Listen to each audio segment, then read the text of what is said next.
going on, people? We are Tottenham TV here, back with another player ratings video. Sad to say about the Burnley game, pretty awful game to be honest. I'm still reading.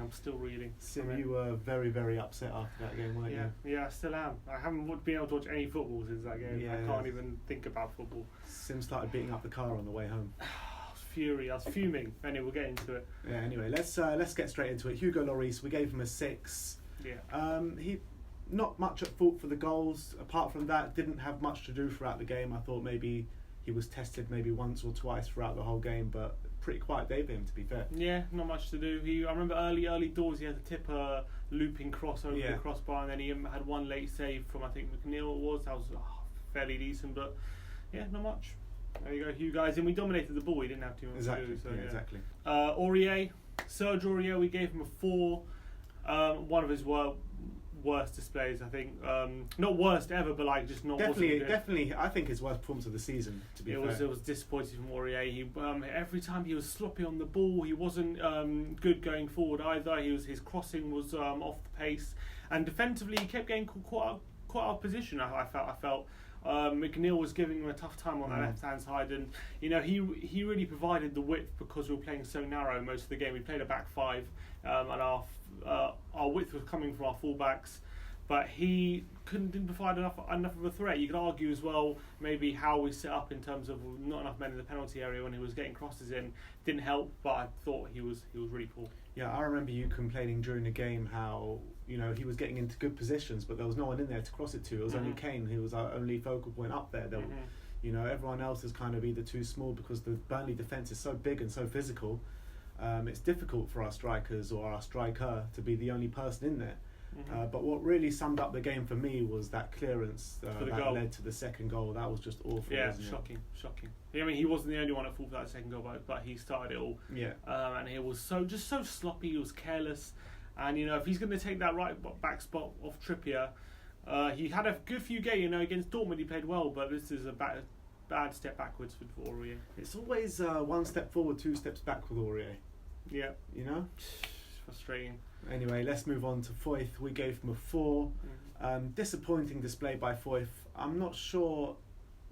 Look, I really like Foyth, and I think he's going to be a very good player, but I think games like this is not games where he should be chucked into because, Burnley are a very physical side. Foyth isn't such a physical guy at the moment. He needs to bulk up a bit, and I think he was a bit thrown into the deep end, to be honest. He got bullied a bit. Yeah. He got bullied a bit, that's for sure. He lost Chris Wood for the second goal, for the first goal. I mean, from the corner. It was you could argue he was at fault for not clearing the ball. He lost Wood. He countless amount of times as well. He was getting caught on the ball. I know he's a defender who likes to take risk, and I like that about him. But it just didn't work for him this game, and he was losing the ball too often, and he was getting out muscled as well. And I don't know if he was thrown into the deep end because he's played better teams than Burnley. But it's not about playing better teams or not. It's about playing a team with such high physicality. Yeah, that's the point I was trying to make. We had Sanchez on the bench, so it's a difficult one why we chose Foyth over him. I can understand it as well. I'm not sure why we played a back 5 anyway in this game, but it didn't quite work for Foyth today. It was a poor game. He had a poor game. I mean, he's still learning. He's still a young centre-back, so I'm not going to go too hard on him, but he struggled. He did struggle. I mean, he looked good at times, but there was just times where he would just get muscled off the ball, misplaced passes in key areas, and it was just a shame to see because I really like Foyth. Yeah, I agree. Next up, we have Toby Alderweireld. We gave him a 6. Decent display. It was probably the strongest of our 3, I felt, Tobes. But our back 3 today, I've got to be honest, Wood and Barnes, they gave him a tough time. They were getting in behind a lot. We played a very high line, and they really tested our back line. They were playing so many balls over the top. I've never seen those Vertonghen and Toby have such a tough time against a top 2 like that. Really, even against the top teams, they're more comfortable than they were against Burnley. On the ball, he was alright. Maybe we didn't move the ball quick enough when starting attacks from the back, but he tried a few pings here and there. Yeah, he got pulled off a few, but again, he Barnes and Wood really gave him a tough time, and he struggled a bit with their physicality, I felt. Yeah, 100%. Nothing more to say on that. Let's move over to Jan Vertonghen. We gave him a 6 as well. I thought also an okay display from him, but as you said for Toby, he was struggling with the physicality of Dortmund's attacking line. But apart from that, you know, I felt he fell asleep as well for a bit for the second goal. Yeah, I think that the whole back line did, didn't they? That's also true. But you know, it was a shot come across from Goodmanton, and for Tottenham, if he was more alert, he might have been able to get to it. But I guess it was a bit of a shock because, you know, it was a shot that just fell to Barnes, but it went past for Tottenham and he slotted it home, Barnes, and it's a shame. It's disappointing to see because, you know, Jan and Toby are so much better than what they showed on the weekend. But, you know, everyone has their off days, unfortunately. Yeah. Danny Rose, we gave him a 5. A poor display from him as well. Bit better than Aurier. I felt like he was getting on the ball a bit. He obviously got the assist for our goal. What a throw on. Really good throw. You got to give it to him for that. Long throw, accurate throw as well. Yeah, a bit of foul play because he took it a lot more forward than Sean Dyche was. The decisions Burnley were getting, I'm not going to say anything about that. But Rose, he was just so many... Similar to Aurier, so many opportunities he was getting in good positions, and his crossing was woeful. So many overhit crosses, and just he was a bit better on the ball than Aurier. I think he just played a bit more of a role in terms of going forward, overall attack. He was all right. He was getting in decent positions, but no end product. And obviously he provided our width down on that left hand side because we didn't have too much going out on that except for him. But I think his final ball let him down defensively. He was better than Aurier. I don't think he was caught out as much, but it just wasn't enough really at the end of the day. The thing is, like, I thought Danny Rose, you know, he was getting into such good positions, as was Aurier, but just they couldn't do anything with the ball because there was not much in there to aim at. When you're looking at players like, you've got 3 massive Burnley defenders there and you've just got Harry Kane in there. Yeah. Like, well, what can you do with that? Yeah, well, I agree, but I think the quality of his crossing didn't help him. No, 100%. Let's move on to Harry Winks. We gave him a 5. Disappointing display from him. He got taken off after 60 minutes. I just didn't think he was at it really. He was trying to make things happen, trying to move, being his old busy self, but it just wasn't coming off for him at the end of the day. Well, they congested the centre a lot, didn't they, Burnley, and it was hard for him to kind of break any sort of lines, which is why we actually found more joy out wide in terms of space and getting players in better positions from out wide. But I think that Winks got taken off after 60, and I actually think we got worse when he went off, to be fair. Well, when we can get into this more when we talk about Pochettino, but I thought it was a wrong change. Yeah, I agree with that. I don't think he should have been taken off. I think we should have kept him on. I think we should have taken off Foyth when we took off Winks. But we'll get into that later. But Winks, it wasn't his best display, but I felt like when he went off, we did lose a bit in the centre. We started to get overrun, so I'd say that. Moussa Sissoko, we gave him a 6. Decent display, probably our strongest midfield player on the day. You got to give him credit. I thought he was again all over the place. He was winning the balls back. He was actually contributing as well in our attacks. He was getting some nice crosses in, and he was trying to break the lines. But there wasn't much space to run into. You know, he likes to do those surges, run forward, and he wasn't able to do that. Burnley, you got to give him credit. They got their tactics absolutely spot on, 100%. And we didn't have an answer to it at the time. Sissoko, but I can't nothing to really complain about with Sissoko. It wasn't his best display, but because he wasn't allowed to by Burnley, but he wasn't the worst on the pitch by any means. The thing is about Sissoko, what I was say is that after Winks went off, it was like he was completely isolated there in the middle. Yeah. And that's why Burnley found so much joy after Winks went off, because he was literally the only one in there. Yeah. We had no midfield after Winks went off, you know? Yeah, that was it with Sissoko. Moving on to Christian Eriksen, we gave him a 5. Disappointing display by him as well. It was difficult for him because, you know, most of the game Burnley had so many men behind the ball, so he had no space to pass it into, to run into, to find those little pockets of space like he likes doing, and his set pieces weren't great yet again. Yeah, but with Eriksen, you know, in these kind of games you need a little bit of magic from him. That's what we want, and he's good enough to do that. And he was in and around the box trying to, you know, pick the lock so many times. He just wasn't able to do it. And but there was a few times when he was in and around that box and he had the space to shoot, and he didn't shoot, and he dilly-dallies and then plays it out wide or plays it back. You know what I mean? He needs to have that killer instinct more. Yeah, it was, and I felt like when he was moved back to centre mid, he lost his game completely. He was completely overrun, and also he was back there for that second goal. He had a chance to kind of get a tackle on Goodmanson before he got shot in, and he was weak. He was very weak in the challenge. He let Goodmanson get the shot off, and it led to the second goal. You could argue it wasn't his fault because shouldn't really be in centre mid. I understand Pochettino's thinking putting him there, but I just don't think it worked. I don't think it worked. We in search for a winner, we kind of got as many attacking players on the pitch as possible, which was fair. I can understand it, but at the end of the day, we weren't able to, as a team, kind of dominate as much as we were when we had Winks and Sissoko in the centre. So I think in that sense, Poch got it wrong just putting Eriksen in centre mid. Next up, we got Heung-min Son. We gave him a 4. Pretty anonymous display, unfortunately for him. He had a good run in the first half. I remember he went past a few players, then nearly and squared it across the face of goal, nearly causing a goal. But other than that, it was these kind of games, I think he finds it probably more difficult when there's so little space. He likes the space to run into. There was literally zero space. But with someone with the quality of Son shooting, I like to see him get more shots off, and he didn't get any of them. Yeah, you're looking at coming up against a team who are really banging form, who are really playing their game well, who had their tactics spot on. It was always going to be hard for Son in this game.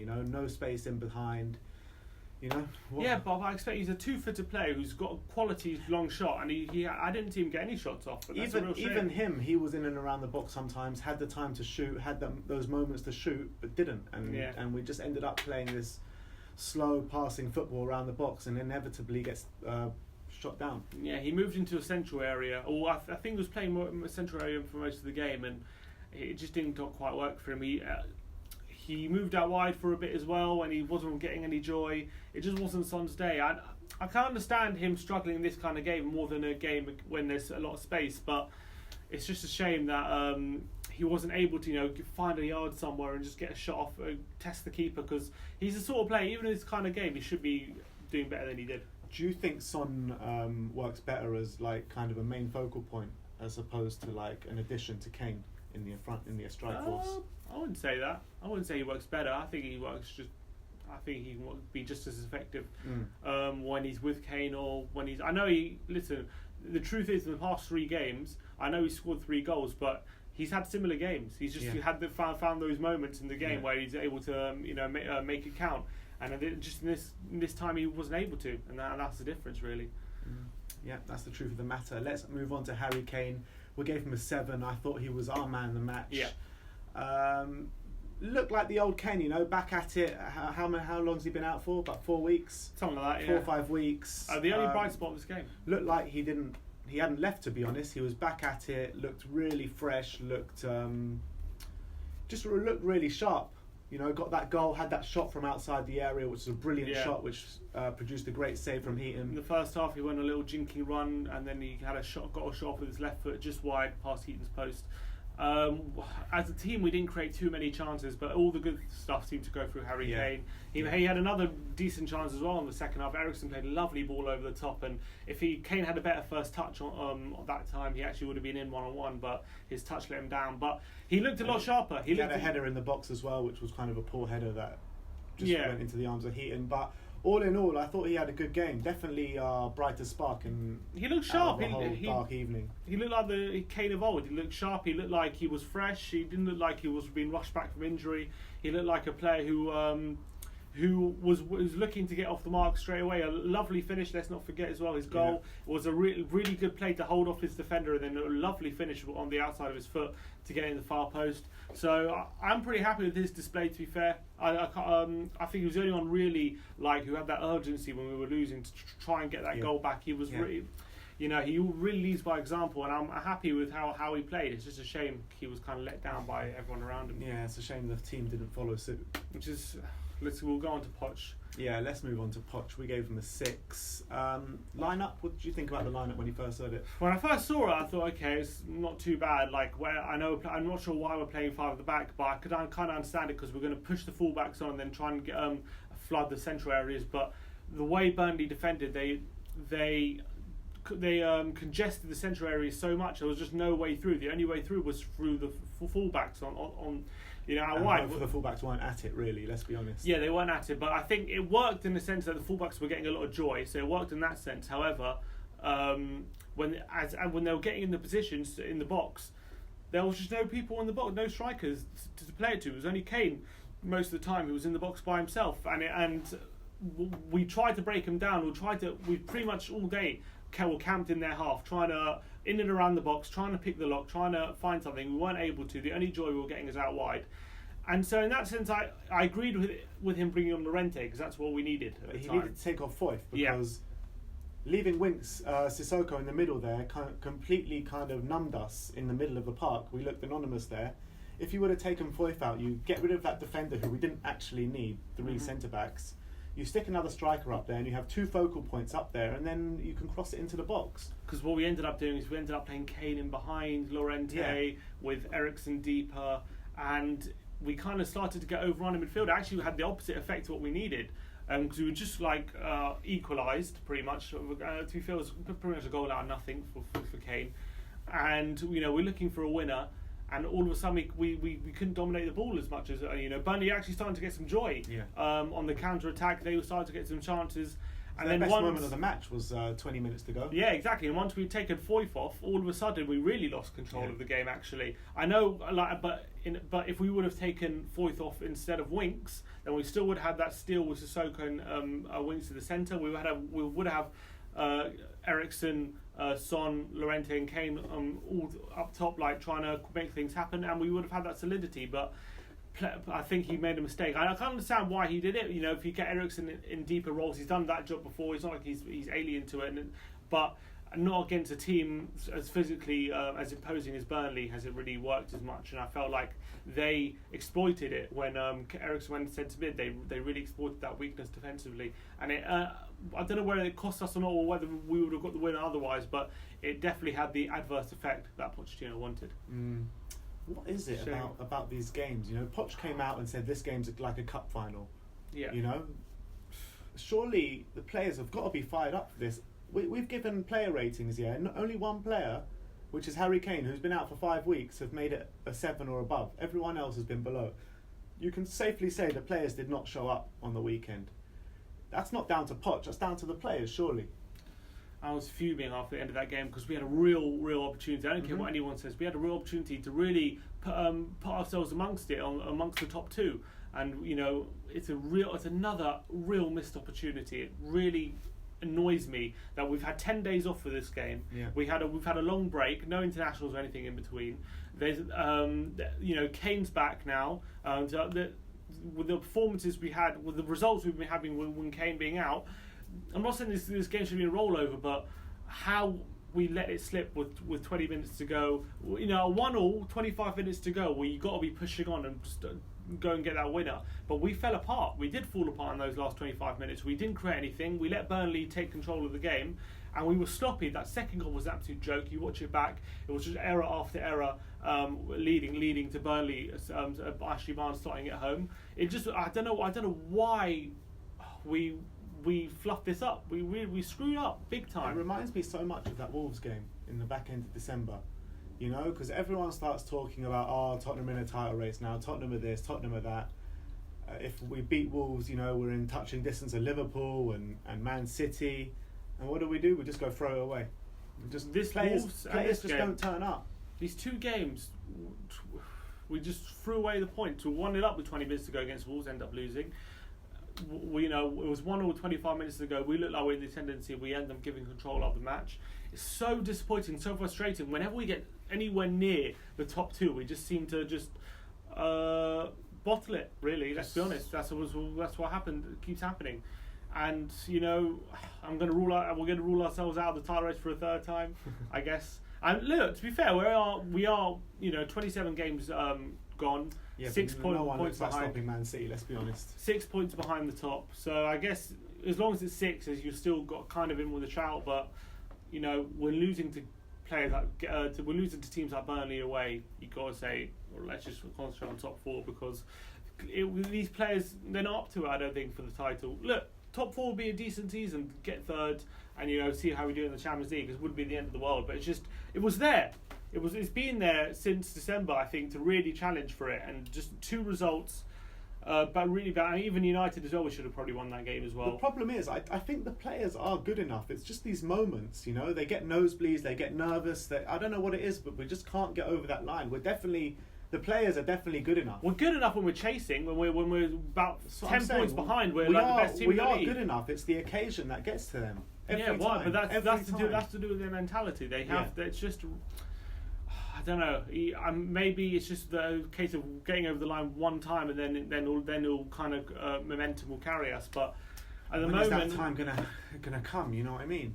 We're good. We're really good when we're chasing teams down. We're good at catching them up, and then all of a sudden, when we've put them up, and we have a chance to either really put pressure on or we overtake them, we fluff our lines every time.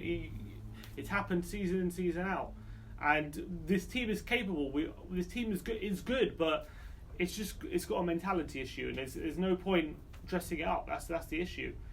It's not like we in big games we haven't turned up. We have turned up in big games before. But it's just when it really comes to crunch time. We don't turn up to the big games that actually matter, though. For example, United last season in January at Wembley, we're not really entitled to anything, but United come to Wembley, we batter them, we absolutely annihilate them. We're the best team in the league. But then it comes to the FA Cup semi-final, and what happens? We stumble when it really mattered, and it's just really frustrating because I love this team so much. I love where it's going. I love the squad that we have. I think we have an amazing squad, but it's just so frustrating that because losing to Burnley away, that shouldn't be happening with this team, and the way we did as well, it just shouldn't be happening. Look, at the end of the day, we've lost like 7 games this season. Yeah, and that is nowhere near good enough. It's too much. It's too many losses. I know we haven't drawn, which is good. We have won a lot of games. It's still too many losses. It's irrelevant how many draws we've done or not. Just frustrating. I was just fuming after this game because I knew it was another missed opportunity that we could have pushed on. I'm not saying we would have won the title or we wouldn't have, but I'm just saying we really could have pushed on. And if we would have we could have sat this weekend 2 points behind 2 or 3 points behind Liverpool going into this massive week. And now we're just playing more catch up. And I knew Liverpool were going to drop points against Man United. It was obvious. But even if we would have beaten Burnley, Liverpool would be looking at that, and they'll be even more nervous to play Man United, and they could have completely lost that game. Exactly, and it's just. But anyway, we just shot ourselves in the foot. Let's finish off just quickly talking about Poch and Mike Dean. Yeah, well, that was an interesting thing. I've never seen Poch lose his cool like that ever. At the end of the game, that was very, very uncharacteristic from Pochettino. I don't know what Mike Dean said to him at the end of the game. Clearly he said something. He said, you bottled it again, Poch. I don't know about that. I hope he didn't say that. Like Mike Dean. But Mike Dean's been pissing me off ever since it was that campaign that he was a Spurs fan started circulating on social media. He's had some shockers against us actually recently. Mike Dean is a terrible referee. It's not even just at Spurs games. It's any game he referees. He wants to be the centre of attention, it seems like. And the state of refereeing in this country is awful. It was just a shame. He had a poor game, Mike Dean. Mike Dean had a bit of a shocker. Every 50-50 was going Burnley's way. I felt like he was very extra harsh on a lot of our players. Like Llorente came on, he goes up for a header and he books him like straight away within a minute. I didn't understand that. Bardsley should have been sent off for sure. He should have been sent off. Foyth, I haven't seen it back. I've heard that wasn't a red card though, so I'm not sure about that. The corner for the first goal should have been a goal kick. That was pretty clear. Everyone could see that. He had a poor game. It wasn't his fault that we lost, because we had other things that were at fault for that. But he didn't do us any favours for sure. Let's be honest. The team weren't at it. It's not nowhere near Mike Dean's fault that we lost. But I would love to know what Mike Dean said. He's not a competent ref. I really don't think so. I'd love to see what Mike Dean said after that. After the game, that got Poch so riled up because I've never seen Poch lose his cool like that ever. Really. Yeah. And he must have said something bad. If Poch was gonna, one day I'll ask him. If I ever get to meet Poch, I'll ask him. But I don't know. We'll see. I will see what happens. Poch apparently could be set for a touchline ban after it, which is a shame. With two London derbies coming up, which I don't understand because Klopp ran on the pitch after Liverpool scored a win and didn't get anything. Didn't get a touchline ban. One rule for Liverpool, one rule for Tottenham. Let's be honest. So I don't know why Pochettino's getting touchline ban, but we'll see what the FA come up with. Hopefully it's just a fine. But Pochettino losing his call was very uncharacteristic. Alright, we move on. We got Chelsea away Wednesday night. Check out for our previews with 100% Chelsea, our FIFA previews that are going to come out before the game. Massive game. I literally can't wait for this one. I think we've got to have a big response, don't we? Yeah, I mean, I would have been more up for if we would have won on Saturday, and then we would be going in there thinking, alright, we can actually looking to win this game, to stay in the title race. But now it's kind of just consolidate top 4. We have to get a result. But now you look at it like even a draw is not the worst result now. Yeah, Arsenal fans are going to be wanting Spurs to win as well on Wednesday night. You think so? Yeah, for sure. Yeah, because we're out their reach. Yeah, 100%. Forget Arsenal. But yeah, look, Chelsea's going to be a big game. They've just got the disappointment of losing the cup final. They got their new manager in his first game against us, Kepa. So we're going to see how that works out. Let's see. So yeah, check out for all of our content, and as always, come on, Spurs.